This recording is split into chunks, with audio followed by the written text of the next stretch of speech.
United kalah lagi 1-0 melawan Crystal Palace di partai kandang di Old Trafford. Semakin sering hal ini terjadi, semakin tidak mengejutkan United kalah. Jadi memang pantas kecewa Manchester United sekarang ini. Dan salah satu kambing hitam di pertandingan kali ini adalah Marcus Rashford yang sekali lagi memberikan performa yang sangat buruk.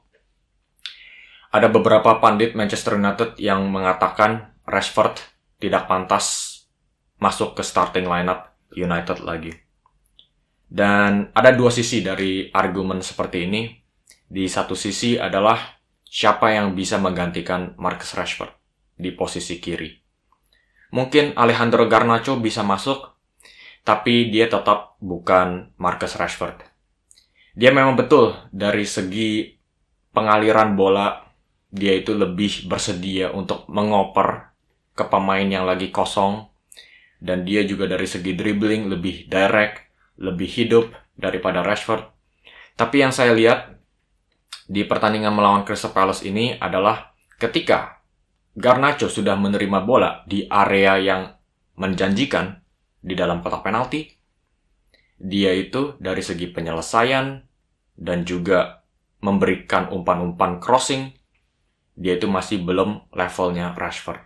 Tapi di satu sisi lainnya adalah performa buruknya Marcus Rashford. Yaitu dia itu ketika dia pegang bola, dia selalu membuat keputusan yang salah. Antara itu adalah menggiring bola terlalu lama, dia seakan-akan tidak bisa melihat pemain-pemain di sekitarnya. Seakan-akan dia itu buta, total. Dan ketika dia itu akhirnya memutuskan untuk mengoper bolanya, itu adalah umpan yang tidak matang dan langsung bisa dipotong oleh lawan. Dia selalu membuat keputusan yang salah, memilih opsi yang kurang tepat, dan akhirnya dia itu sering kehilangan bola. Dia di pertandingan kali ini kehilangan bola 18 kali. Jumlah yang tergolong besar. Dan kalau kita bandingkan dengan pemain-pemain seperti Bruno Fernandes, Bruno memang betul, dia itu kehilangan bola lebih banyak, yaitu 25 kali. Tapi kenapa semua orang itu merasa tidak ada masalah dengan Bruno? Bedanya adalah Rashford, dia itu selalu kehilangan bola di posisi yang, di situasi yang tidak diperlukan. Dan kalau dibandingkan dengan Bruno itu dia selalu kehilangan bola karena dia itu memilih umpan-umpan yang lebih sulit. Mungkin dari segi taktik ada dampak kehadiran Amrabat terhadap pengaruhnya Marcus Rashford. Jadi kita langsung aja mulai dengan papan taktik lagi. Jadi ini yang terjadi ketika United melawan Crystal Palace. Amrabat bermain di posisi back kiri, tapi ketika mendapatkan possession, Amrabat lebih sering beroperasi di area sentral, di sandwich antara Lindelof dan Rafael Varane untuk menambahkan superioritas United di lini tengah seperti ini. Jadi, Marcus Rashford seringkali terlihat sangat terisolasi melawan Joe Ward atau Jordan Ayew karena tidak ada bantuan overlap dari back kiri alami seperti Luke Shaw atau Reguilon. Karena Amrabat lebih berposisi di sini, dia tidak memberikan overlap sama sekali. Dan Mason Mount itulah yang malah lebih bersedia untuk memberikan support di sayap seperti ini. Tapi Mason Mount juga bukan pemain sayap alami. Jadi ini ada pengaruh yang sangat besar juga untuk Rashford, di mana karena tidak ada overlap dari back kiri seperti ini, Rashford tidak bisa masuk ke area sentral. Jadi itulah mungkin salah satu pengaruh ya, formasi United yang tergolong baru ini dengan adanya Amrabat adalah tidak ada supportnya dari back kiri United. Jadi kelihatannya Rashford itu seringkali terisolasi. Dan di babak kedua, Ten Hag pun akhirnya menyadari memang betul Rashford itu tidak berfungsi dengan baik di sayap kiri dan langsung memasukkan Garnacho di sayap kiri dan akhirnya menggeser Rashford ke posisi sayap kanan. Dan langsung kelihatan memang Garnacho itu bisa langsung memberikan pengaruhnya di babak kedua. Tapi yang tadi saya jelaskan memang betul lebih mengalir dari segi oper-operan bola. Garnacho lebih cepat, tapi dari segi final ball, kualitasnya masih kurang daripada Rashford. Dan ada dampaknya juga di mana Rashford bergerak di posisi sayap kanan, itu juga bukan posisi alaminya Rashford, karena dia itu lebih beroperasi sebagai winger tradisional di sayap kanan daripada inside forward. Begitu. Jadi di posisi sayap kanan ini dia lebih bersifat crosser atau pemain yang lebih mengcrossing bola daripada menendang. Walaupun formasi United ini agak berubah dan ada sedikit dampaknya untuk Marcus Rashford dengan adanya Amrabat, tapi sebelum pertandingan Crystal Palace juga ada banyak kritikan yang ditujukan ke United, di mana United itu kelihatannya midfieldnya tidak berfungsi dengan baik. Dan sepertinya Erik ten Hag ini ingin mengkoreksi masalah di lini tengah dengan adanya Amrabat seperti ini. Dan ada dampaknya yang lumayan menarik terhadap Bruno Fernandes, di mana Amrabat masuk ke area midfield seperti ini bersama Mount dan Casemiro. Ini mengartikan Bruno tidak harus mundur ke belakang untuk membantu pengaliran bola dari belakang.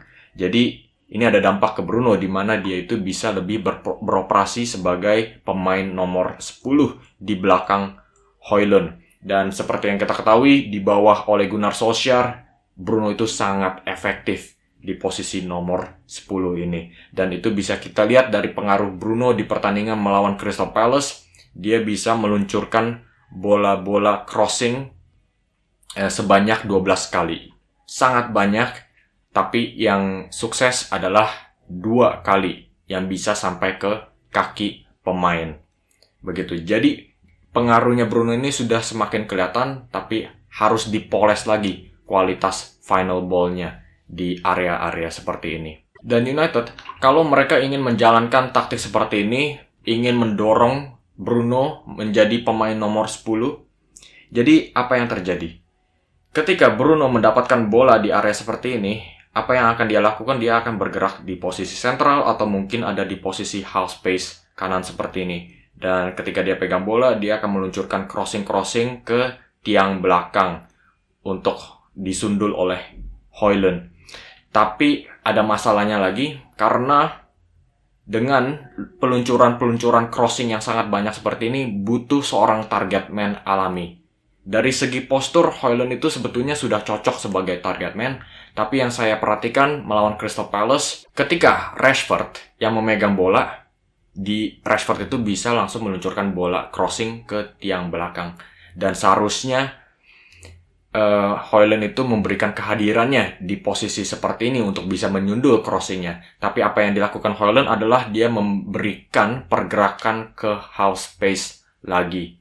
Jadi ini sesuatu yang agak perlu diperhatikan lagi, karena kalau United ingin meluncurkan bola-bola crossing, harus ada target man. Dan mungkin dengan adanya Amrabat itu mungkin sudah bisa kelihatan niatnya Erik ten Hag adalah untuk bisa mengalirkan bola dari lini tengah lebih lancar lagi dengan adanya Amrabat, Mason Mount, Casemiro, dan Bruno.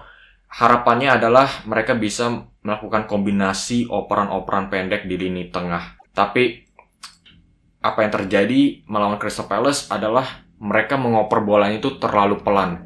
Jadi dengan level intensitas yang sangat rendah seperti ini ya, mereka itu tidak mampu untuk mengacak-ngacak lini pertahanan Crystal Palace. Mereka harus lebih menggerakkan bola lebih cepat lagi.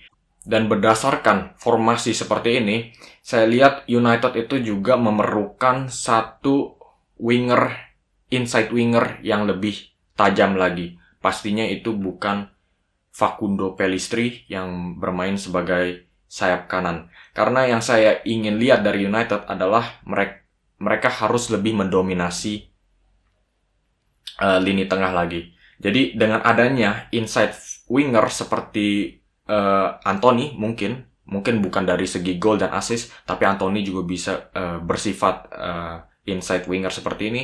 Pastinya ada pemain yang bisa berkombinasi dengan Casemiro dan Bruno, bisa melakukan pergerakan ke half space. Ada inside winger yang bisa melihat pergerakan ini. Nggak cuma Bruno, Højlund juga bisa melakukan pergerakan seperti itu. Dan ketika dia bergerak ke area sentral, ada Diogo Dalot yang bisa beroperasi sebagai back kanan overlap begitu. Jadi dengan adanya inside winger seperti ini akan memberikan dinamika yang lebih maut, dan pastinya bukan Facundo Pellistri yang bisa berperan seperti ini, karena seperti yang kita lihat ketika dia menerima bola lambung dari Mason Mount dan dia langsung di double man marking, dia kelihatannya panik di area yang lumayan sempit seperti ini.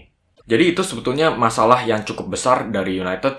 Jadi itulah kenapa Erik ten Hag itu mendatangkan Antony, karena dia bisa berperan sebagai inside winger yang bisa beroperasi di area half space kanan tersebut. Tapi kenyataannya adalah dia masih gagal nyetel di United. Dalam segi gol dan assist, dia itu masih belum nyala dan masih belum bisa memenuhi ekspektasi Erik ten Hag. Oke guys, sampai di sana saja video kali ini. Coba kasih pendapat kalian tentang masalah Manchester United. Kalau saya lihat masalah Manchester United itu memang betul ada besarnya itu di pundak Marcus Rashford, tapi nggak cuma di Rashford aja. Masalahnya itu jauh lebih dalam dari sekadar Marcus Rashford. Masih ada banyak masalah, masih ada banyak lubang di posisi-posisi lainnya. Dan seperti biasa, jangan lupa kasih like dan subscribe, karena gue bakal terus upload konten-konten Premier League. Sampai di sini aja video kali ini. Sampai jumpa di video selanjutnya dan terima kasih sudah menyaksikan.